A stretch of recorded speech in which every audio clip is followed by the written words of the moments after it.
वंशी विभूषित करान्नयनीरदाभात् पीताम्बरादनुनबिम्बफलाधरोष्ठात् पूर्णेन्दुसुन्दरमुखादरविन्दनेत्रात् कृष्णात् परम किमपि तत्त्वमहं न जाने। बुद्धिमान मनुष्य वही है जो अपने को गिरने से बचाता है और ऊपर उठाना चाहता है, उठाने में लगा रहता है। बुद्धिमानी गिरने में नहीं है, बुद्धिमानी उठने में है। गौरव गिरने में नहीं है, गौरव उठने में है। मनुष्य जीवन की सफलता ये चारित्रिक पतन करके और संसार के पदार्थों को प्राप्त करने या इकट्ठे करने में नहीं है। सारे पदार्थ जाकर के भी यदि चारित्रिक उन्नति हो तो वही वास्तविक उसकी उन्नति है। तो अपने जो नियमों की बात कल हुई थी, परसों भी हुई थी, उसी के संबंध में ये निवेदन करना है। सबसे पहला अपना त्याग का नियम है पर अहित का त्याग। तुलसीदास जी महाराज कहते हैं, परहित सरिस धर्म नहीं भाई, पर पीरा सम नहीं अधमाई। परहित सरिस धर्म नहीं भाई, पर पीरा सम नहीं अधमाई। सबसे बड़ा धर्म है। यहाँ तो कह दिया कि इसके समान कोई धर्म ही नहीं। परहित सरिस धर्म नहीं भाई, परहित के समान दूसरा कोई धर्म ही नहीं। और दूसरे को पीड़ा पहुँचाने, दूसरे का हित करने के समान कोई अधम कार्य नहीं, नीच कार्य नहीं। पर पीड़ा सम नहीं अधमाई। तो अपनी ये जो नियम है, ये परहित करने का नियम नहीं है, बहुत मोटा नियम है। दूसरे का अहित मत करो। जिस किसी काम से, हमारी जिस किसी चेष्टा से, हमारे जिस वचन से, जिस कर्म से दूसरे का बुरा होता हो परिणाम में, ऐसा कोई काम नहीं करना जानबूझकर। ये इस नियम का रूप है।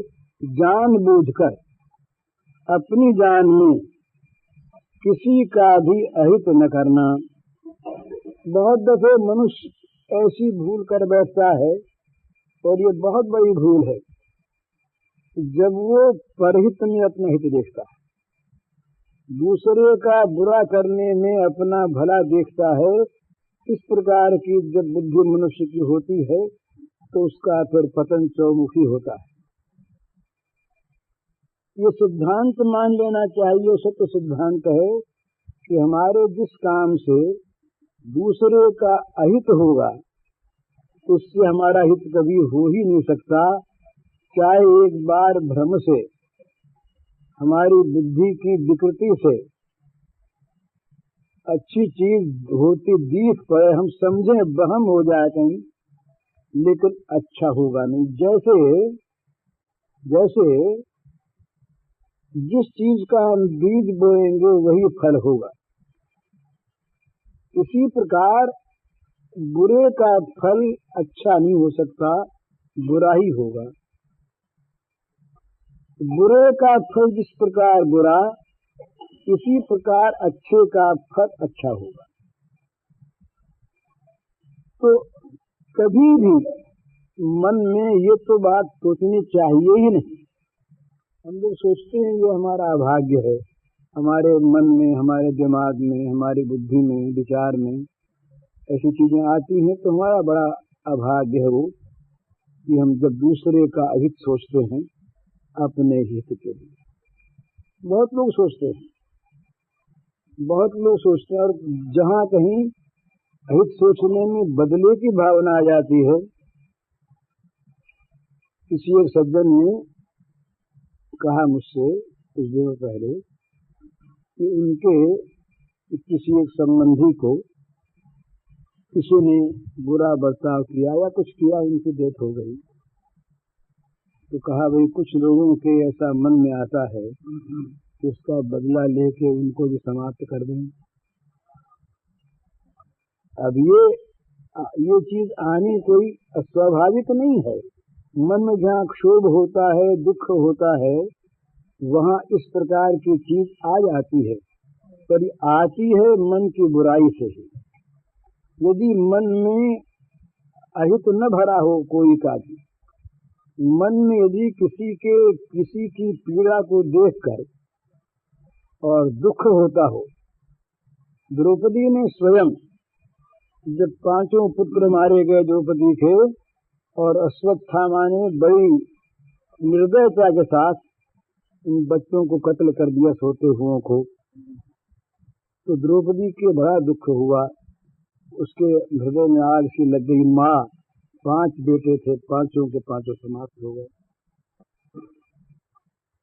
दुखी मन से द्रौपदी ने कहा, अश्वत्थामा बड़ा बुरा किया, उसको दंड देना चाहिए। भीमसेन, अर्जुन, श्री कृष्ण गए, बड़ी लड़ाई हुई, पकड़ के उसको ले आए। जब पकड़ के लाए और देखा कि ये भीम इसको मारेंगे, तो द्रौपदी ने कहा मारना नहीं मारना। भीम ने कहा फिर पकड़वा के क्यों मंगवाया था, मारना नहीं। कहा उस समय मन में क्षोभ था, लेकिन जैसे मेरे पुत्रों की मृत्यु होने पर मैं रो रही हूँ, इसी प्रकार अश्वत्थामा के मरने पर आपकी गुरु पत्नी रोएगी, उनकी माता रोएगी, तो मैं अपना रोना तो मेरा हो ही रहा है, दूसरी को मैं रुलाऊं मेरे लिए, इसमें मुझे क्या लाभ होगा, इसलिए मत मारो। तो जहाँ मन में सद्भाव होता है, वो ऐसी चीज अगर आ भी जाती है तो ठहरती नहीं।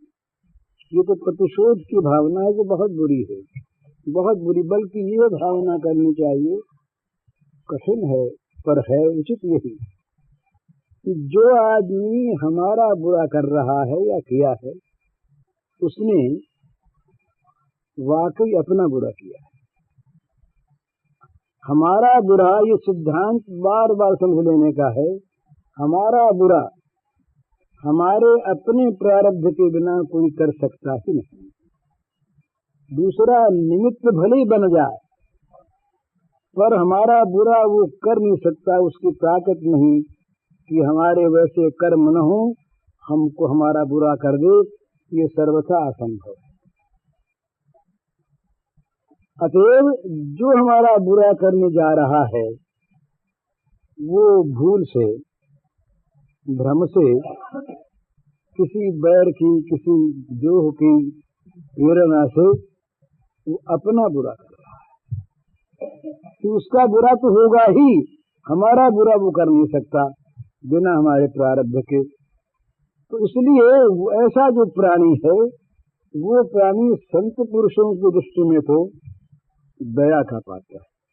वे तो ऐसे लोगों के लिए भगवान से प्रार्थना करते हैं कि भगवान इनको सुबुद्धि दे। ईसा के जब वो कील ठोकी गई, यूं बांध दिया 2 हाथ, जो क्रॉस का चिन्ह आता है, तो ये बतलाता है कि ईसा मसीह के विरोधियों ने उनको लिटा दिया काठ पर, 2 हाथ यूं बांध दिए, सिर कर दिया, फिर उनके हाथों में कील ठोक दी, पैरों में कील ठोक दी। ईसा मसीह ने कील ठोकते समय कहा, हे भगवान, ये बेचारे भूले हुए प्राणी हैं, ये भूले हुए प्राणी हैं, ये जो मुझे दुख देने का प्रयत्न कर रहे हैं, भूले हुए प्राणी हैं, इनको क्षमा करना।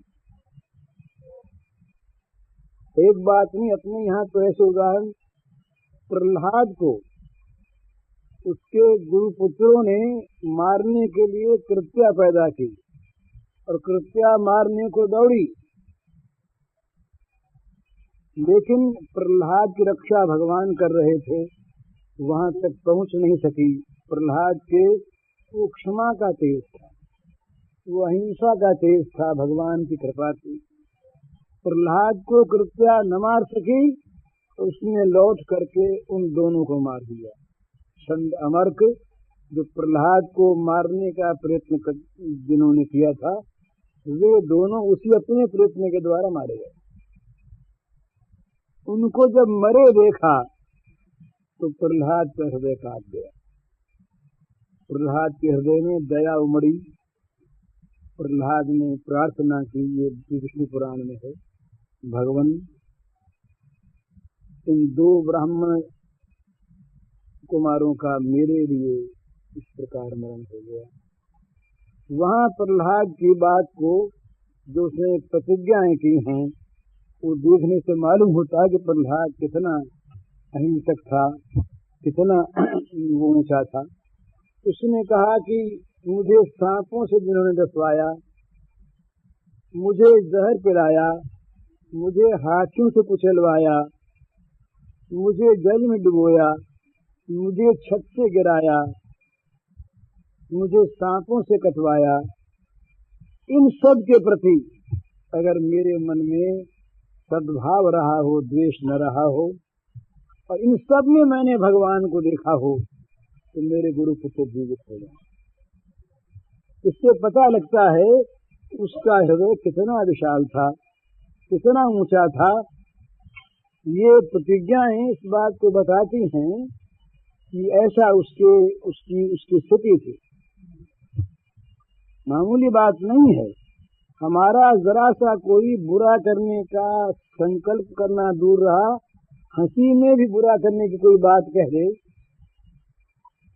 मजाक में भी हमारा बुरा करने की कोई बात कह दे, तो हम उसके आजन्म बैरी बन जाते। जो हमने सुना है, उसने दो आदमियों के सामने और हमारी बुराई की।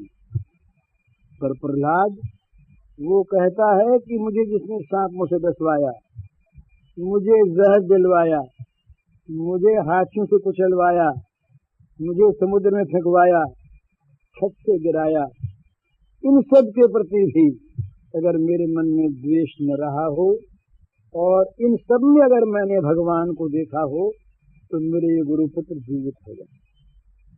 गुरुपुत्र कौन? जो मरवाने वाले। गुरुपुत्र जीवित हो गए। जीवित क्या हो गए? वो वास्तव में जीवित हो गए। वो जहाँ इस राज्य में मरे हुए थे, वहाँ जी गए। उनके हृदय में परिवर्तन हो गया। कहाँ हम इतने नीच, जिसको मारने के लिए निर्दोष को, सदाचारी इतना सुंदर बालक जिसके जीवन में कोई पाप कलुष नहीं, उसको मारने के लिए हम लोगों ने अभिचार किया। और ये कितना महान कि हम मर चुके, हमको मार दिया, और हम मरे हुओं को बचाने के लिए, और इसने ये प्रयत्न किया। कितना इसके आगे की बात, प्रहलाद से जब भगवान ने कहा, हिरण्यकशिपु मारा गया, नृसिंहावतार हुआ, भगवान ने कहा वर मांगो। तो कल परसों अपने बात हुई थी। प्रहलाद ने कहा महाराज, सेवक को आप मांगने की बात कहते हैं, ये बनियों की बात ठीक नहीं। लेन देन करने वाला बनिया होता, सेवक नहीं होता। फिर भगवान ने कहा कुछ मांगो। तो प्रहलाद के मन में आया कि जब ये मांगने को कहते हैं, तो कोई न कोई छिपी हुई मांगने की वासना है जरूर, और थी, प्रहलाद को मालूम नहीं था। तो प्रहलाद ने मांगा कि महाराज, मेरे मन में कभी मांगने की वासना पैदा ही न हो। ये वरदान है। कितना ऊंचा वरदान! पर इस वरदान को मांगने के बाद भी उन्होंने मांगा, इच्छा की वासना फिर जागी। कितनी बढ़िया वासना! प्रहलाद ने कहा महाराज, मैंने वरदान तो मांग लिया नहीं मांगने का, पर मांगने की इच्छा हो गई। बोले भैया, हमने तो पहले कहा था तुमसे कि कुछ मांगो मांगो। प्रहलाद ने कहा, मेरे पिता ने आपका बड़ा अपराध किया है, जीवन भर आपसे द्वेष किया है, और मुझको उन्होंने आपका दास समझ के सताया कि भगवान मेरे पिता के दुर्गति न हो, उनको क्षमा कर दिया जाए, उनका हित। कितनी ऊंची बात, कितनी ऊंची बात। तो ये परहित बस जिनके मन माही, तिन कह जग कछु दुर्लभ नाही। ये पराया हित तो प्रहलाद को मृत्यु मार नहीं सकी। प्रहलाद के सामने सारे शस्त्र सब के सब निष्प्राण हो गए। हिरण्यकशिपु के आग में आग पना नहीं रहा, जहर में जहर पना नहीं रहा, सब में से मारने की जो चीज थी वो निकल गई। क्यों निकल गई? प्रहलाद इतना महान था। तो परहित बस जिनके मन माही, तिनका जब कुछ दुर्लभ नाही। पराया हित ये हम सबको करना चाहिए। और हित, और ये क्यों करना चाहिए? बड़ी स्वार्थ की चीज है। अगर हम लोगों को सबकी बान पड़ जाए हित करने की दूसरे की, तो सबका हित अपने आप सब सोचेंगे, सब करेंगे। और ये बान पड़ जाए दूसरे का बुरा करके हम अपना भला कर लें और ये सब करने लगे तो किसका भला होगा बताइए? सब सबका बुरा चाहेंगे, सब सबका बुरा करेंगे, भला कैसे होगा? पाप की वृद्धि यही आज हो रहा। तो अपने यहाँ ये नियमों में सबसे पहले त्याग का नियम है, जानबूझकर किसी का भी अहित न करना, किसी के हित में बाधा पड़े ऐसा काम न करना।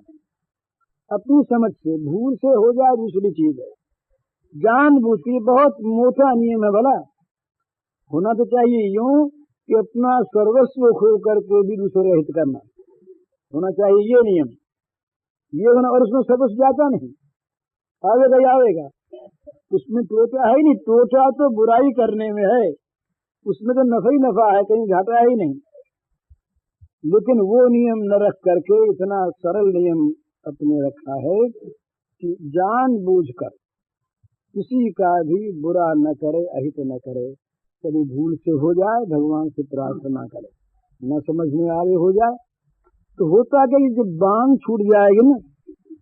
एक बहुत बुरी चीज क्या है, बुरी चीज क्या है, वो सबके स्वभाव में तो नहीं आई, स्वभाव की चीज है भी नहीं कि दूसरे का अहित देखकर कभी कभी मजा आता है। जैसे कोई आदमी गिर जाए ना, गिर जाए चलता हुआ रपट करके, आसपास वालों से हंसी आ जाती है। वो मुंह छिपाता है या यहाँ यूं देखता हंसने वालों को, तो उसके मन में क्षोभ बड़ा होता है। पर ये वो बुराई से नहीं आती, ऐसी स्वभाव से आती है। तो ये स्वभाव बुरा है ना, बुरा है ना। किसी आदमी को हम दुख में देखें, किसी आदमी का बुरा होता हो, वहां पर उस अवस्था में हम होते तो हम क्या चाहते? हम चाहते कोई हमारे पास बैठ के हमें सांत्वना दे, कोई धीरज दे, हमारे दुख में कोई हिस्सा बटावे, हमारे अहित को मिटाने के लिए कोई उपाय बतावे, कोई चेष्टा करे, भावना ही करे। लेकिन यदि हमारे दुख में कोई हंसे, किसी को आनंद आवे, किसी को मजा आवे, तो हमारी क्या दशा होगी हमारे मन की? इसी प्रकार उसकी होगी। इसी प्रकार जिसका अहित होते देखकर हम हंसते हैं, हमारे मन में आनंद की, हमारे मुख पर आनंद की एक लहर आ जाती है। वो लहर उसके जा करके हृदय में शूल सी चुभती है और भगवान बड़े नाराज होते हैं। भगवान और बात इतनी नाराज नहीं होते। दूसरे का बुरा भगवान सहन नहीं कर सकते, इसलिए अद्वेष्टा सर्वभूतानाम, ये सबसे पहला लक्षण बताया भगवान ने। किसी भी प्राणी से द्वेष मत करो और मैत्री भावना करो।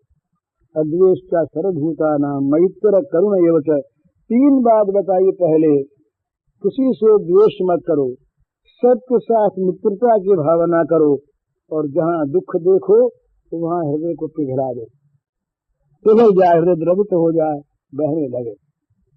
इस तरह से ये दूसरे के अहित की चेष्टा, दूसरे के बुरा करने का विचार भी बहुत बुरा है। अपने लिए विचार करके देख लें। तो जहां जहां पर दूसरे का हित होता हो वहां उत्साह से काम करें, और कहीं दूसरे के अहित में अपना हित दिखता हो तो वहां सावधान हो जाए, भगवान से प्रार्थना करे कि महाराज हमारी बुद्धि कुछ खराब हो गई मालूम होती, ये बुद्धि कह क्यों रही है वैसा कि दूसरे के अहित में हमारा हित है। बुद्धि अगर कह रही है तो जरूर बुद्धि दूषित है, सद्बुद्धि तो ऐसा कह नहीं सकती, असंभव है ना। दूसरे के बुरे में अपना भला हो नहीं सकता, हो सकता नहीं, कभी नहीं हो सकता। पर यदि बुद्धि कहती होगा तो चाहे वो भला दिखे, लेकिन भला होगा नहीं। और भला दिखता भी किसी कोई प्रारब्ध से दिखता है, कोई कर्म ऐसा बनता है। एक गांव की बात है, एक स्त्री के बच्चे नहीं होते थे, तो स्त्रियों को ये मातृत्व तो बड़ी ऊंची चीज है ना, स्त्रियों में स्वाभाविक ये भावना रहती है कि बच्चा हो, माता बनना चाहती है, और ये उसका गुण है, दोष नहीं। लेकिन ये दोष तब हो जाता है जब वो माता बनने के लिए और अवैध कर्म करने लग करती है। तो एक स्त्री के बच्चे नहीं होते थे, तो वो पागल रहे कैसे बच्चा हो। तो जो कोई भी टूना जंतर जादू अपने को बताने वाला आवे, ये बहुत झूठे होते हैं। भला ये टोना जादू जंतर मंतर ये जितने करने वाले होते हैं, इसमें शायद 100 के 100 बदमाश होते हैं, ढोंगी होते हैं। इनके फेर में कभी नहीं पड़ना चाहिए। उपासना करनी चाहिए तो देवता के अपने घर में करे, शास्त्र में करे। तो एक आया, उसने कहा कि चलो एक बात तो कह दें, कुछ ले ही लेंगे, और ये काम तो करने की है नहीं। पर पूछा कुछ दे जाएगी, तो कहा क्या करें। बोले गांव में आग लगा दो, गांव में आग लगा दोगे तो बच्चा हो जाएगा। दक्षिणा तो ले ही ली, वो तो विदा हो गई। अब इसके थी हृदय में बच्चा होने की कामना की आग, कामना की आग सबसे बड़ी होती है। उसने गांव में आग लगा दी, और प्रारब्ध से बच्चे होने वाले थे, बच्चा हो गया। अब तो सिद्ध हो गया काम, आग लगाई बच्चा हुआ। अब तो दवा मालूम हो गई, फिर आग लगाई फिर बच्चा हुआ, फिर आग लगाई फिर बच्चा हुआ। 7 बार आग लगाई, 7 बच्चे। उसने सोचा अब 7 बेटों की माँ हो गई, अब तो और क्यों आग लगावें। अब ये बड़ी पसंद। अब उसके गांव वाले उसके पति के पास, चौधरी के पास लोग आए, बोले भाई तुम बड़े भाग्यवान हो, देखो ना बुढ़ोती में और भगवान ने 7 बच्चे दे दिए, बड़ा अच्छा किया। वो जरा विचार वो जानता था, तो जो यूँ कहे उससे कहे कि भाई भगवान के यहाँ न्याय है, तो उसका यूँ कहे। तो लोगों को वहम हो कि ये कैसे बोलता है, 7 बच्चे हो गए और ये भगवान को अन्यायी बताता है, बात क्या है। कुछ दिनों के बाद गांव में हैजा फैला, तो 1 बच्चा मरा, 2 मरा, 3 मरे, चौथा मरा, 5वां, 7 दिन में 7 समाप्त, और उनकी माँ भी हैजे में आ गई। अब साहब लोग आए, वो लोगों ने कहा देखो भाई तुम्हारे साथ तो बड़ा अन्याय हो गया, अच्छा होता बच्चे होते नहीं, वो होते नहीं हुए और मर गए, बड़े दुखी। तो हंसा। उसने कहा न्याय तो है पर देर से है, न्याय तो है पर देर से है। तो लोगों ने कहा बात करे, बोले बात क्या, 7 बरस में आग लगा दी गांव में। तो मैं समझता था कि आग लगाने से बच्चे होते हैं तब तो बड़ा अन्याय है, तो बड़ा अंधेर गाता है। पर अंधेर तो अंधेर नहीं है, देर जरूर है। तो मतलब कहने का ये है, मेरे प्रयास पर इस खाते में तो आ गए ना। और 2 चीज होती है, 2 चीज होती है। कई कर्म ऐसे भी होते हैं जिनका हाथों हाथ फल मिल जाता है। प्रबल कर्म जो होते हैं उनका प्रारब्ध तुरंत बन जाता है। ऐसे कर्म ही होते, तो पता नहीं ऐसे कर्म उग्र हो गए हो। तो मतलब कहने का ये है कि बुरे का फल अच्छा कभी हो नहीं सकता। तो जहाँ कहीं हमारे मन में ये बात कभी भी आवे, ख्याल रखना, बड़ा याद रखना कि दूसरे के बुराई में हमारा भला हो जाएगा, ये बात कभी मन में आवे तो मन की बात मानना नहीं।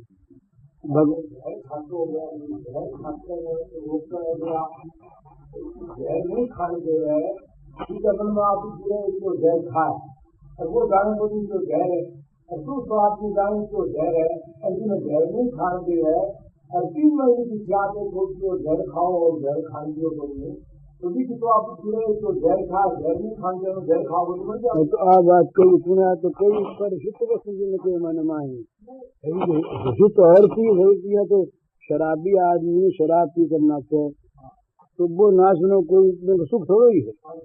हाँ लेकिन उमत नहीं पूर्ण देव है, नहीं पूर्ण है। एक चीज एक पहले आपने देख ले, पहले आपने देख लेना पवित्रता है, उस अन्न को पवित्र कर देगी। तो हाँ वो उसमें कारण होता है, उसमें ये नहीं है कि डॉक्टर वैद्य की किसी प्रकार से वो ऐसा है कि वो हरेक के यहाँ जाते हैं ना, और कहीं लोभ लालच भी कर बैठे, कहीं कहीं कोई कहीं मरते हुए से भी वसूल कर लें, जोर से हो जाता है ऐसा। इसीलिए राजा ने भी वर्जित है, राजा का ने भी वर्जित।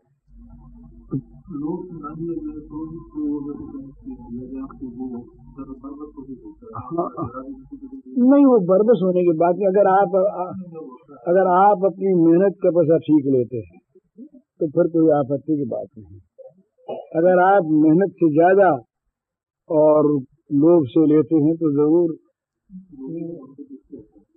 मन दुखी हो, ये और चीज है, अहित हो, ये और चीज है। उसमें भी त्याग कर सकें बड़ा अच्छा है। जितना जितना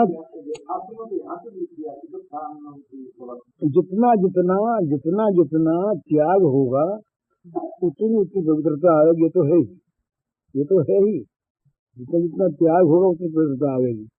उसमें इतना ही देखना है कि किसी के हक को नहीं मार ले तो अन्न पवित्र है, उसकी पहचान अपने हो जाती है।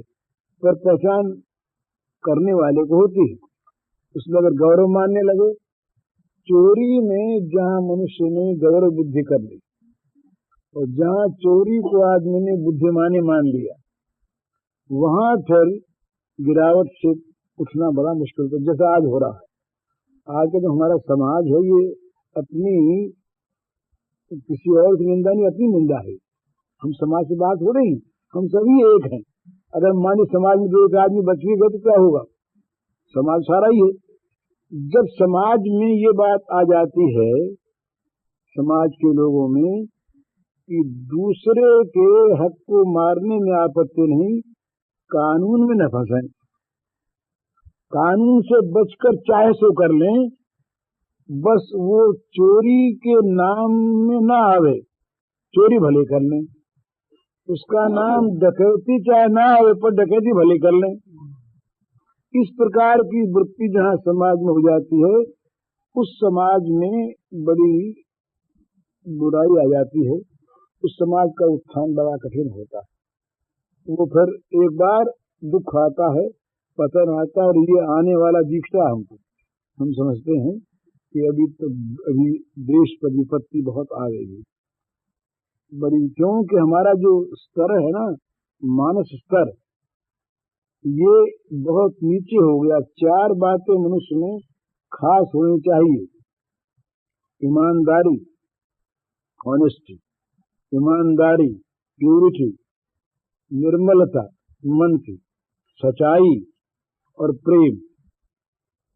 ये 4 बातें जिस समाज में से निकल जाती हैं वो समाज गिरने लगता है। इनका महत्व जानना चाहिए, इनके महत्व पर लोग मर जाते थे। ये होगा हम नहीं कर सकते, कोई कुछ भी कर ले, ये मुनीम कुमार से लोग पहले जमाने में ऐसे थे, अगर मालिक कुछ बुराई करवाना चाहता तो कहता ये काम हम नहीं करेंगे, ये आप लिख लो, इतना काम हम नहीं करेंगे, हम पैसा खाते हैं तब बच्चों का पालन करते हैं, हम ये पाप नहीं करेंगे। तो पाप से जब तक घृणा है तब तक आदमी पाप से बचता है, और पाप से घृणा निकल गई, पाप में गड़बड़ बुद्धि हो गई, तब तो फिर कुछ कहना नहीं है, फिर तो आदमी पाप से बचना नहीं चाहता, पकड़ से बचना चाहता है। पाप से नहीं बचना चाहता, पकड़ में न आ जाए, गिरफ्त न हो जाए, इससे बचना चाहता है। पाप में उसकी गौरव बुद्धि अगर पाप करके सफलता पूर्वक निकल जाए तो यह आपत्ति की बात नहीं, हमने बड़ा अच्छा किया, देखो कर भी आए और पकड़े भी नहीं गए। और जब घृणा होती है तो वो चुपके से एकांत में घृणा होती है कि ये चीज हमारी नहीं है, इससे हम ले कैसे, लेने में झिझकता है आदमी, दूसरे की चीज है, हम इसे लें कैसे, मन चलाएं कैसे, ये तो हमारा है नहीं, इस पर हमारा हक नहीं। तो रांका बांका वाली बात है, ये बड़े वैराग्यवान थे दोनों स्त्री पुरुष, ये पंढरपुर के पास हुए हैं। तो वो एक स्त्री थी, उनका नाम तो था बांका, और पति का नाम था रांका, रंक थे, अत्यंत दरिद्र थे। तो ये भक्तमाल की कथा है, पर उनके निस्वार्थ भाव का बड़ा सुंदर चित्रण है। ये एक दिन इनको रास्ते में वो जा रहे थे तो मोहरों की थैली पड़ी थी, तो आगे आगे जा रहे थे पुरुष, उनका पैर पड़ा उसके ऊपर, तो झनकार की आवाज हुई, तो जीना कपड़ा था, देख लिया मोहरे हैं, इन्होंने उन पर मोहरों पर धूल डाल दी। धूल डाल ही रहे थे कि पीछे से पत्नी आ गई। उसने कहा क्या कर रहे हैं आप? ये दोनों लकड़ी काटने जा रहे थे। कहा क्या कर रहे हैं? वो बोले नहीं ऐसे धूल। तो बोले नहीं बताइए क्या कर रहे हैं? तो कहा ये सोने की मोहरें थी, तो मैंने समझा कि तुम पीछे से आ रही हो, कहीं मन न चल जाए, अपनी चीज तो है नहीं, धूल से ढक रहा था। उसने कहा कि धूल को धूल से ढकने से क्या फायदा, मैंने उनकी मोहर बुद्धि तो थी, पत्नी बिचारी की मोहर बुद्धि भी वो करी, धूल पर धूल डालने से क्या फायदा, धूल पर कौन मन चलावेगा। गए आगे तो वहां देखा कि उस दिन तमाम लकड़ियों के बोझे बंधे हुए थे। मन में आया कि दूसरे के हक की चीज है, इससे बोझे बंध गए, अब हम तो नहीं ले जा सकते, नहीं लाए। अब इनको मूर्ख कह सकते हैं। आज के जमाने का आदमी जो अपने को आगे बढ़ा हुआ मानता है, वो इस प्रकार के मौकों पर लाभ न उठाने वालों को मूर्ख कहता है। ऐसा बेवकूफ आदमी तो घर में आई हुई चीज छोड़ दी, इससे आगे कहता ये तो बहुत दूर की चीज है, इससे बहुत आगे बढ़ करके कोई पैसा देने आवे और न ले, कहीं किसी के यहाँ से पैसा ज्यादा आ गया और वो उसको न रख ले, तो उसको भी मूर्ख कहते हैं। आ गया था ना घर में, झूठ कौन लौटाने की थी, कौन तुमसे मांगने आता था। ये 3 वर्ष पहले की बात है महाराज। एक लंदन के एक अंग्रेज फर्म ने जो काम किया हमने पढ़ा, बड़ी हमारी भक्ति उनके प्रति हुई। उनके कार्डबोर्ड का काम था। कार्डबोर्ड, ये गत्ते जो होते हैं ना, गत्तों से सामान बना करके बेचते थे। उन्होंने साल के पहले अपना बजट बनाया, अपना हिसाब देखा, गत्तों का हिसाब देखा, इस भाव के गत्ते आते हैं, इतनी मजदूरी, इतना खर्च लग करके इस भाव में पड़ते हैं, और फिर इतना हम उस पर नफा लेंगे। तो नफा सारा लगा कर जोड़ करके उन्होंने अपने दाम फिक्स कर दिए, उस दाम पर माल बेचा, ज्यादा पैसा लिया नहीं। सब लोगों ने माल बड़े मजे में लिया, कोई शिकायत नहीं, कोई ब्लैक मार्केटिंग नहीं, कुछ नहीं। उस फर्म ने साल भर के बाद हिसाब अपना देख करके 5 लाख रुपए ग्राहकों को लौटाए। ये कहकर लौटाए जितना हमने नफा रखा था, क्योंकि हमें कार्डबोर्ड सस्ते मिल गए, उससे हमने जो भाव रखा था, तो नफा हमारा इतना ज्यादा हो गया, इस ज्यादा पर हमारा हक नहीं, ये हम लौटा रहे हैं। ये चीज, ये दूसरे के हक पर ये अगर हमारे यहाँ कोई आज ऐसी बात कह दे तो उसको लोग मूर्ख बता रहे। कैसा मूर्ख है? न कोई शिकायत है न कोई बात है। अरे भाव अगर तेज हो जाता है क्या दोबारा देने आता क्या? ये दलील देंगे कि तेज हो गया होता तो घटा देता क्या?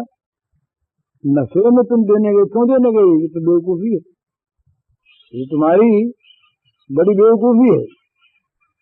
लेकिन वो जो चीज है ना मन में, वो चीज तो अपने मन की अपने साथ रहती है। जिसको उस पैसे से उस काम से घृणा है, उस स्वीकार करेगा कैसे? वो कर सकता नहीं। उसे करने में दिल में दुख होता है। जैसे लोभी आदमी का धन जाने में दुख होता है, उसी प्रकार सत्यवादी का सत्य खंडित हो जाए तो उसे इतना दुख होता है कि यार ये मेरे कलंक लग गया जीवन में। जो बात आज तक नहीं हुई। युधिष्ठिर बहुत रोए उस दिन महाराज, जिस दिन युधिष्ठिर को कहना पड़ा कि ये अश्वत्थामा मर गया हाथी आदमी। युधिष्ठिर ने बड़ा पश्चाताप किया कि हाय हाय, जीवन में कभी झूठ नहीं बोले, आज झूठ बोल गए। यद्यपि आज्ञा भगवान की थी, सब कुछ था, बड़ा पश्चाताप। ये धन चला गया, वो संपत्ति मानता ना उसको। किसी ऐसे आदमी से कोई ऐसी क्रिया कभी बन जाए तो उसे बड़ा पश्चाताप होता है, बड़ा रोता है वो कि ये मुझसे क्या बन गया, मेरी बुद्धि कहाँ मारी गई, मैं आज क्यों पतित हो गया, इस प्रकार से। और जहाँ इसमें गौरव बुद्धि होती है वहाँ मन होशियारी मालूम होती है। अपनी पीठ हाथ थूकता है, कह करके ही कि देखो ना हमने कैसा काम किया, लोगों को बताता भी है, देखो ऐसा काम हम करके आ गए, लोगों को मालूम नहीं हुआ। ऐसे पैसा हमारे पास तो कई आए कि ऐसे बताया करते हैं, आकर के मुंबई से लोग आया करते हैं तो बताया करते हैं हमने ऐसा किया, हमने ऐसा किया, ऐसा किया, वो तारीफ किया करते हैं अपनी। तो ये तारीफ जब आदमी करने लगता है ना अपनी, तो समाज भर उसका होता आदर। ये समाज का पतन यहाँ और होता है जब समाज चोरी का, व्यभिचार का, छल का, कपट का, असदाचार का आदर करता है, वो समाज और गिर जाता है। क्योंकि लोग देखते हैं कि चोर के पैसा लाए उसका समाज आदर कर रहा है, तो अपने चोर के अलावा आदर होगा। समाज में आदर होना चाहिए उसका जो सदाचारी हो, जो त्यागी हो, जिसके अंदर वास्तव में अच्छे अच्छे गुण हो, वो आदर का पात्र है। न कि समाज में जो धन में पद में ऊंचा, वो आदर का पात्र, वो भी आदर का पात्र है। पर यदि उसमें ये चीजें बुराई की, कोई भी किसी डकैत को पूजा करने जाएगा क्या? पर हम तो पूजा करते हैं डकैत की। दिन भर आदमी, आजकल का आदमी जो है वो दिन भर चोरी करता है। तो ये बड़ी मुश्किल चीज है। आपने ठीक कहा कि किसका अन्न ठीक समझे। हमारे स्वामी जी कहा करते थे, अब तो मौन हो गए, कि भाई किसका अन्न खाएं, किसका अन्न विशुद्ध है कौन जानता। हम बोले हम तो जानते नहीं किसका अन्न खाएं। ये चीज है। तो जैसे ही मैं कह उस पर रहा था कि बुराई केवल आदमी की नहीं है, बुरा अन्न खाने से। बुरी चीज को आप देख लीजिए, एक बार बुरी चीज को देखा और मन कहीं पतित हो गया तो बस उस बुराई में फंस जाएंगे आप। बुरी चीज सुन लीजिए एक बार, बुरा देखना, बुरा सुनना, बुरा सूंघना, बुरा स्पर्श करना, बुरा विचार करना, बुरे स्थान में जाना, बुरे वायुमंडल में रहना, बुरे साहित्य को पढ़ना। बोले हम तो किताब पढ़ते हैं, क्या बुरा? अगर किताब बोले हम अपने घर में पढ़ते हैं बैठे बैठे एकांत में। एक वो कितुसेन हमारे एक मित्र हैं, उन्होंने किताब लिखी व्यभिचार, बहुत पहले की बात है, उसका नाम था व्यभिचार। उसमें उन्होंने व्यभिचार के तरीके बताए और उदाहरण दी। तो बहुत बड़े शास्त्री हैं हमारे, बहुत पुराने जान पहचान के हैं, इतने बड़े साहित्यिक हैं। हमने उनसे कहा कि ये क्या किया आपने? तो हमसे तो हंस के बोले बुद्धि मारी गई थी उस दिन, हमारी लिख डाला हमें, लेकिन लोग ऐसा नहीं कहते। उन्होंने कहा क्यों, ये भी एक आर्ट है, ये भी एक आर्ट है, इस पर हम अगर लिखते हैं साहित्य दृष्टिकोण से, इसमें कौन पाप करते हैं? तो चीज क्या है? इस प्रकार का साहित्य अगर किसी के हाथ में आ जाए, वो ऐसी चीज सी गंदी कि उसको कोई पढ़े तो उसके मन में बिना बेकार हुए रहे नहीं।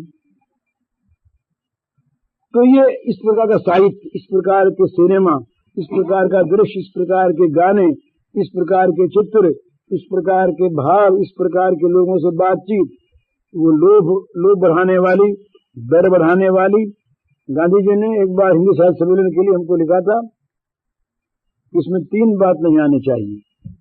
इसके साहित्य में, हिंदी साहित्य सम्मेलन के परीक्षा में, पुस्तकों में 3 बात नहीं आनी चाहिए। एक बात थी कि जिसमें सांप्रदायिक द्वेष बढ़े, वो नहीं आनी चाहिए। एक बात थी कि जिसमें ये व्यभिचार की प्रवृत्ति बढ़े, ये बात नहीं आनी चाहिए। एक बात कि जिससे चोरी करने की इच्छा बढ़े, ये बात नहीं आनी चाहिए। 3 बात साहित्य में से निकाल देनी चाहिए, साहित्य शुद्ध होता है। अब साहित्य में ऐसे ऐसे पढ़ाई के कोर्स में इस प्रकार के प्रसंग आते हैं कि वो अध्यापक लड़कों को पढ़ा नहीं सकता, और जहाँ को एजुकेशन है लड़कियों को पढ़ावे कैसे। वो एक हेड अध्यापिका थी, वो हमारे यहाँ त्रिपाठी, वो आई किताब लेकर के, उसने कहा भाई जी ये चीज हम कैसे पढ़ाएं बताइए। तो मैंने वहाँ के शिक्षा मंत्री थे हमारे, उनसे कहा, तो हंसने लगे, बोले आप कौन सी सदी के आदमी हैं, ऐसा बोले हमसे। तो उसने कहा कैसे, तो इस युग में क्या इन चीजों का परहेज हो सकता है? न परीक्षा दे आदमी, और उसको अगर अध्यापिका जी को इससे अगर परहेज है तो इस्तीफा दे दें, घर चली जाए। अब बताइए, इस तरह से तो उसका परिणाम क्या होगा? उस साहित्य का, उस चित्र का, उस बातचीत का, उस वातावरण का, उस खान पान का प्रभाव ये होगा कि हमारा मन बिगड़ेगा। कपड़ा पहनना है मामूली चीज है। ये भगवान ने गीता में कहा, बड़ी सुंदर समझने की चीज है। यद करोषि यदश्नासि यज्जुहोषि ददासि यद तपस्या कौन्तेय तत्पुरुष मदर्पणम। तुम जो खाओ, जो पहनो, जो काम करो, जो यज्ञदान तप करो, सब मेरे अर्पण करो। तो पहने हम और अर्पण भगवान के हों, खाए हम और अर्पण भगवान के, ये कैसे?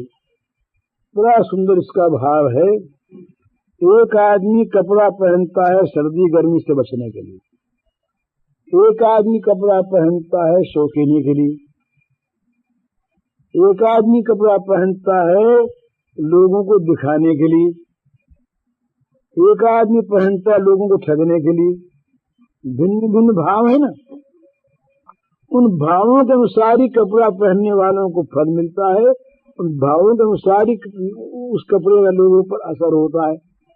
एक आदमी अगर समाज में अगुवा है और वो अगुवा आदमी यदि ऐसे कपड़े पहनता है कि जिन कपड़ों के पहनने से बेशर्मी आती है, जिन कपड़ों के पहनने से विकार आता है, ऐसे कपड़े पहन करके वो क्या करता है? जो समाज में उसके पीछे चलने वाले हैं, घर के लोग नकली, उसके नकल करने वाले, नकल सब करते हैं। भगवान ने गीता में कहा, यद यदाचरति श्रेष्ठ तत् देवे तरो जनः। ये जवाहर जैकेट हो गई, साथ जवाहर जैकेट हो गई, बिगला पगड़ी हो गई है, गांधी जी की टोपी, वो खादी की टोपी आ गई, गांधी का नाम पड़ गया उसका। ये क्यों? उस टोपी में और पगड़ी में कोई महत्व थोड़ी है, वो गांधी जी माँ का महत्व है, वो बिरला का महत्व है। उनकी जो समाज में अगुवा होते हैं, उनकी नकल जितने ग्रोह के आदमी उनके होते हैं, ज्यादा या कम वो करते हैं। हाँ, नेहरू कोट भी चल गया, हो गया। अरे तो नेहरू कोट क्या चला? ये तो नरगिस साड़ी चली है, नेहरू कोट की बात कहते हैं आप। तो फिर देखिए, ये आदमी का पतन है कि नहीं? ये पतन है कि नहीं? तो इससे इसका परिणाम क्या होता है? दूसरे लोग उसकी नकल करके वैसा बनते हैं तो समाज में एक विष आ गया। ये मामूली बात नहीं है। हम अपने आचरण से स्वयं ही नहीं करते हैं, अपने बुरे आचरण से हम समाज को गिराते हैं, अच्छे आचरण से समाज की सेवा करते हैं। समाज में अगर रहना है इस प्रकार से रहना चाहिए कि समाज के किसी स्तर में गिरावट न आने पावे हमारे आदर्श से। हम पर दायित्व है, सब पर हम पर दायित्व है। अपने अपने घर में हम सब प्रधान हैं, सब हम हमारे घर में भी हमारी नकल करने वाले हैं। क्या 2-4 हूं, क्या 1-2 ही हूं? तो जो हमारी नकल करेंगे, अगर हमारी बुराई होगी तो बुराई की नकल करेंगे, वो बुरे बन जाएंगे। तो इसलिए न बुराई स्वयं करे, न बुराई को दूसरा करता हो तो उसका संग करे, बुरे से हमेशा बचता रहे। घृणा उससे नहीं है कि जो बुरा करता है, घृणा उससे है कि मन बिगड़ता हो। ऐसा घर में चित्र न रखे, ऐसी घर में कोई बातचीत न करे। ये मामूली चीज मालूम होती है, लेकिन उसका रंग जब चढ़ जाता है तब वो फिर हाथ की बात नहीं रहती, फिर तो वो घर का बच्चा हाथ से निकल जाता है। तो ये बड़ी सावधानी की आवश्यकता है। ये सावधानी होनी चाहिए। जो बुजुर्ग हैं, नेता हैं, अगुवा हैं, घर में जो आगे चलते हैं, जिनको समाज में घर में लोग मानते हैं, उन सब का ये कर्तव्य है कि वो अपने आप को बड़ी सावधानी से रखे, अपने आप को कहीं तो ये आदर्श रखे। गांधी जी ने कहा, एक बार लिखा कि मैं जो ये पंचिया पहनता हूँ, घुटने से ऊपर तक का वो कपड़ा पहनते थे और कुर्ता और छोड़ दिया। उन्होंने कहा कि मैं देखता हूँ कि मेरे ये पहनने से सब लोग ऐसा पहनने लगेंगे, सो बात नहीं है। लेख लिखा था उन्होंने नवजीवन में, इसलिए नहीं पहनता कि सब लोग पहन लगेंगे, मैं आशा नहीं करता। लेकिन ये आशा करता हूँ कि मुझे जो अच्छा समझते हैं वो मेरी नकल करके कपड़े के नियंत्रण में आ जाएंगे। उनका कपड़ा सीमित जरूर हो जाएगा, धोती तो बड़ी पहनेंगे, कुर्ता भी पहनेंगे, पर उनकी एक सीमा हो जाएगी, वो नियंत्रण हो जाएगा। वो फिर अनाप शनाप नहीं पहनेंगे, अधिक नहीं पहनेंगे, अभी खर्च नहीं करेंगे। उन्होंने एक जगह ये लिखा कि भाई उन्होंने ये लिखा कि मैं करता तो हूँ ये विनोद ही, लोग मानेंगे नहीं, पर बोले मेरी नकल अगर सब लोग करने लगे और हाई कोर्ट के जज भी, बैरिस्टर भी और यूनिवर्सिटीज के ये चांसलर भी, तो बड़े लोग भी, तो कपड़े का खर्च कम हो जाए अपने आप। जब चाल चल जाए ना, उसमें बड़ाई का बोझ होने लगे और सब लोग नकल करने लगे, बोले साहब हाई कोर्ट के जज भी ऐसे करते हैं, वो बड़े आदमी ऐसा करते हैं। तो सब लोग अगर एक धोती और एक चद्दर में आ जाए तो कपड़े का खर्च अपने आप कम हो जाए, तो फिर खर्च घटाने की बात करनी न पड़े। दिन में जो 7-7 दफे खाते हैं, अंग्रेजों की चाल आई ना, सबसे पहले उठते ही हम लोगों में आ रही है। गांधी जी से उसमें बड़ी बाधा लगी थी। गांधी जी गए, अब पहले तो हुआ बेड टी, उठते बेड टी हुई, बिस्तर की चाय, हाथ धोना नहीं, मुंह धोना नहीं, सिगरेट और चाय, ये 2 चीज बिस्तर पर चाहिए उठते ही। उसके बाद हुआ ब्रेकफास्ट, उपवास भंग हुआ रात्रि भर का। उसके बाद फिर वो हुआ लंच, बीच होते वो फल होते हैं वो अलग। उसके बाद दोपहर का क्या कहते हैं उसको, हैं नहीं, दोपहर के वो होता है, वो भूल गया मैं। उसके बाद होती है शाम की टी, उसके बाद होता है रात को डिनर, उसके बाद रात को सोते वक्त कुछ और ले लेते। 7 दफे खाना होता है, तो 7 बार आदमी खाए और बिना भूख के भी खा लेता भला आदमी के सामने तो कम चीजें हो कम खाता है, और कम दफे खाए तो कम खाता, स्वाभाविक। ज्यादा दफे खाएगा ज्यादा सामान होगा, कभी खाने का ये 200 प्रकार की बांध के रख दीजिए आपके सामने। बोले हम तो रोज 1 पाव 8 पाव खाते हैं, उसमें देखिए आज फिर खाई लेंगे, क्या नहीं जरा सा चखा पर चखई में असर हो जाएगा। तो संयम कैसे हो? तो ये भी समाज के सामने एक चीज है। समाज के सामने संयम रखे, समाज के सामने कपड़े में, लत्ते में, पहराव में। ये दहेज चला हम लोगों में, दहेज आजकल तो आफत हो गई, दहेज की आफत हो गई। उधर चोरी करें, उधर बदमाशी करें, टैक्स बचावें, इधर दहेज में न दें तो लड़की की शादी न हो, बड़ी आफत, लड़की को फेंक कहाँ दें। ये पहले कुछ जातियों में था, अब सब में फैलने लगा। भागों में नहीं है, पर वो लोग छिप छिप के कार मांग लेते हैं, और लड़के विलायत जाते हैं, उनकी पढ़ाई के लिए मांग लेते हैं। ऐसे नहीं सही।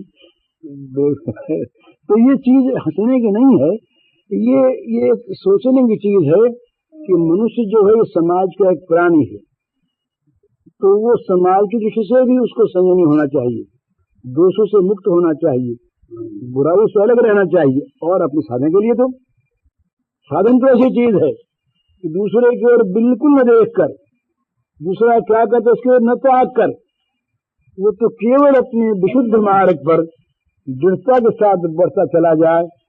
तो नीतिकार कहते हैं, निंदन्तु नीति निपुणा यदि वास्तुवन्तु लक्ष्मी समाविशतु गच्छतु वा यथेष्टम अद्यैव वा, टिफिन कहते हैं उसको, अद्यैव वा मरणमस्तु युगान्तरेव न्यायात् पथ प्रविचलन्ति पदम न धीरा।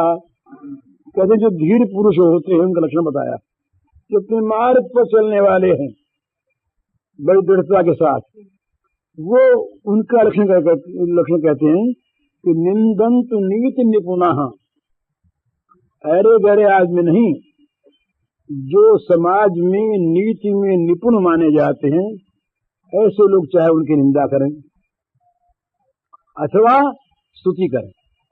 दोनों तरह से आदमी गिरता है, निंदा से भी स्तुति से भी, तो निंदा करें चाहे स्तुति करें।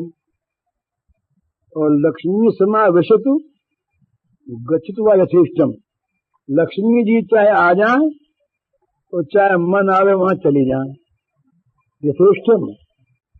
और अद्यैव वा मरणमस्तु युगांतरेवा, मृत्यु चाहे अभी आ जाए और चाहे युगों के बाद आवे, परंतु जो धीर पुरुष हैं, दृढ़ पुरुष हैं, अपने व्रत पर तत्पर पुरुष हैं, कि प्रविचलन्ति पदम न धीराः, तो एक पैंड भी विपरीत मार्ग पर नहीं रखते, न लोभ में न भय में।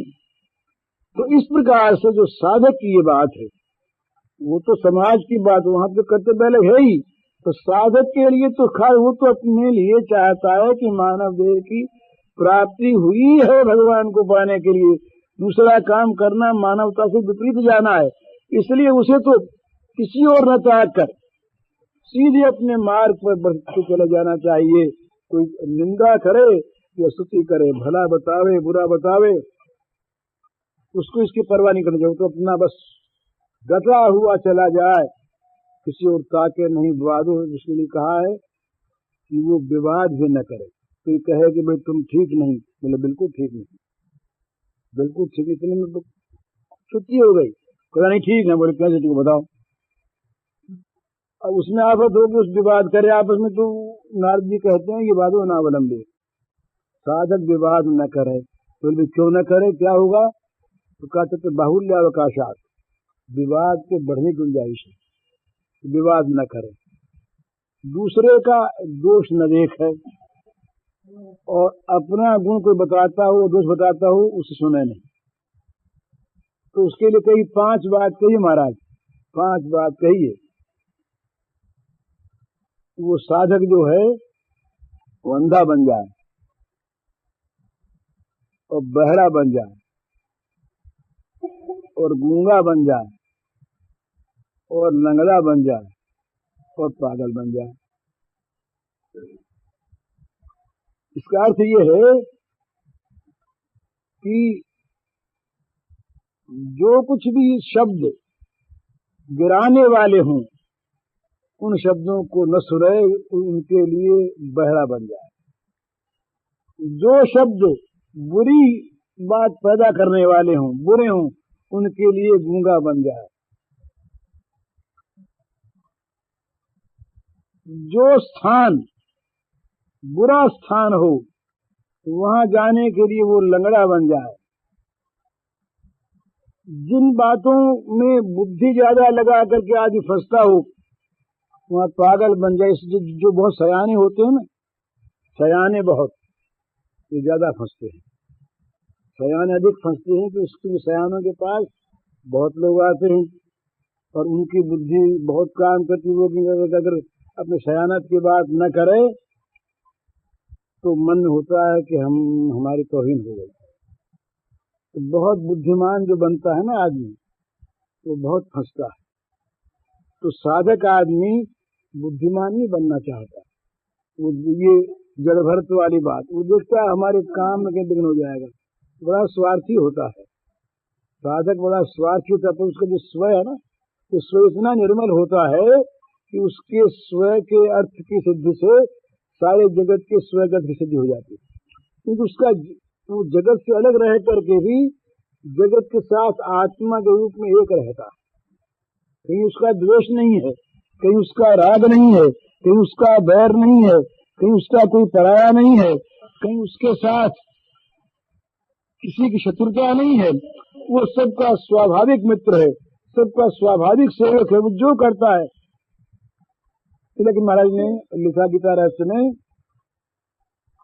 कि अमृत से कोई मरे तो संत से किसी का बुरा हो सकते हैं कि वह बुराई है ही नहीं। तो वो अगर एकांत में रह करके गूंगा बहरा लंगड़ा पागल भी बना रहे, अंधा बुरी चीज को देखता नहीं बना रहता है, तब भी वो जगत को ऐसी चीज देता है जो आंख वाले, सुनने वाले, बोलने वाले दे नहीं सकते।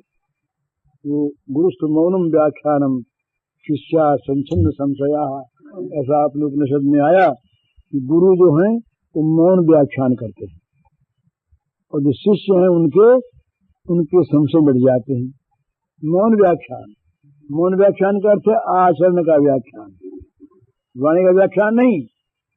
मौन व्याख्यान का अर्थ क्या है? व्याख्यान तो खूब करता है वो, पर बोल के नहीं करता, तो करता है आचरण से। आचरण का व्याख्यान बड़े काम का होता है, उपदेश का काम का नहीं होता।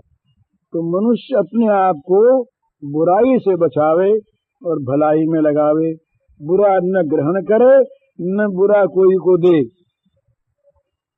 न किसी की बुराई सोचे, न और न अपने में बुराई रहने दे। तो बस चुपचाप अपने मार्ग पर चलता चला जाए और सीधता से जाए। वो एक आदमी थे, वो एक राजा ने एक नुमाइश की तो नुमाइश के उस तरफ राजा बैठ गए और मुनादी करवा दी, इस नुमाइश को देखते हुए पार करके जो आदमी सबसे पहले मेरे पास आ जाएगा, अमुक समय के पहले उसको राज्य मिल जाएगा। जब डोली खुजी तो हजारों लोग तैयार हुए, हम जान पहले। और नुमाइश ऐसी बढ़िया बनी थी, इतनी सुंदर सुंदर उसमें खाने की, पहनने की, देखने की, सुनने की सब चीजें उसमें। कहीं गाना हो रहा है, कहीं मुजरा हो रहा है, कहीं भोजन हो रहा है, और कहीं बाग लगे हैं, कहीं इतर की दुकानें हैं, कहीं बढ़िया कपड़े हैं, कहीं नाच हो रहा है, न मालूम कितनी चीजें वहां पर। तो आदमी घुसा अंदर, बोले अभी तो क्या 4 बजे का टाइम है, जरा इनमें देख लें। कहीं खाने में घुसे, खा लिया ज्यादा तो जरा सा वहां आराम में सो लें। यूं बस कोई तमाशे में, कोई गाने में, कोई खाने में, कोई सोने में, अभी क्या 4 बजेंगे। बीच बीच में विघ्न आते गए, 4 तो बजने वाले से काल तो मानता नहीं, सब रह गए। एक आदमी जो था वो दौड़ा चला आ रहा, तो नुमाइश वाले ने कहा ठहरो, जरा गाना सुन जाओ, जरा खा तो जाओ, जरा नाच देख जाओ, जरा यहाँ बहुत सुंदर सोने का स्थान है, जरा सो जाओ, आराम कर जाओ, हवा ले, ठंडा पानी पी जाओ। वो सुना नहीं, उसने कहा पीछे भाग। ये सब दौड़ा हुआ जा पहुंचा, राजा के पास गया। राजा ने कहा कि भाई तुम तो सबसे पहले आ गए, तुमने क्या कुछ देखा नहीं? बोले अब देखना क्या, तो सारा हमारा ही हो गया। देखना क्या है? तो देखने की चीज थी आपकी मुरादी तो है ना, इस समय से पहले जो राजा राज्य उसका राज्य अगर मेरा हो गया सारा मेरा हो गया, अब मैं देखूंगा धीरे धीरे। तो देखने वाले फंसे रह गए और दौड़ने वाला जा पहुंचा। तो साधक जो है वो दौड़ता है। दौड़ने का अर्थ क्या है? दूसरी ओर बिना ताके, बिना बगैर देखे, बिना फंसे उस अपने मार्ग पर चला जाता है, सुधा वो जा पहुंचता है। जो बीच में इधर उधर ताकता है, देखता है, आराम में लगता है, फंस जाता है। तो साधक तो फंसे ही नहीं, फंसता ही नहीं। और जो समाज सेवक है उसके ऊपर बड़ा दायित्व है। साधक पर तो कोई दायित्व नहीं है, उस पर बड़ा दायित्व है। वो समझता है कि बस क्योंकि समाज में कुछ बनना चाहता है ना, समाज उससे चाहता है कि जो समाज से लिया है तो समाज को दे। जितना भी हमारे पास ये सुख है ना, इस समाज से लिया हुआ है।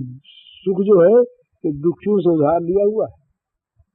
तो सुख को दुखियों में बांट दे, समाज चीज को समाज को दे दे, अपने समाज का सेवक बन जाए। और जो समाज सुखी सुख ले, सेवक भी बने। तो जो वो जरा चीज सोचने की होती है, हम सेवक हैं तो समाज हमारी सेवा करे, क्योंकि हम सेवक हैं। हम समाज के इतने बड़े सेवक हैं तो समाज हमारी सेवा भी नहीं करता। सारा समाज कृतज्ञ हो गया है, हम इतने बड़े सेवक तो सेवा नहीं करता समाज हमारी।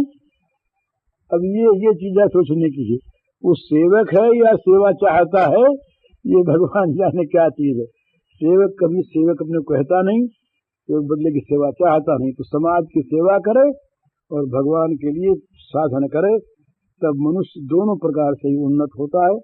और तब मनुष्य के अंदर वो सात्विक वो भावना आती है जो अड़ोसी पड़ोसी को, आसपास रहने वालों को, संपर्क में आने वालों को, बातचीत करने वालों को, कभी देखने सुनने वालों को भी वो पवित्र कर देते हैं। उसमें पद्म पुराण में आया है कि किसी की लाश जल रही हो और जलती हुई उसकी लाश को अगर कोई महान संत देख ले तो जिसकी लाश है उसका कल्याण हो जाता है।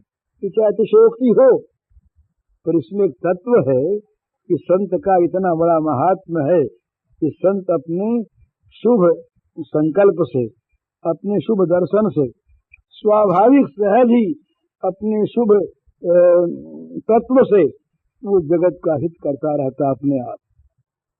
तो संत बने हम लोग, संत का आदर्श को माने। पूज्य श्री भाई जी के इस प्रवचन का कैसेट संख्या है 131 और शीर्षक है सद्गुणों को कैसे बढ़ाएं।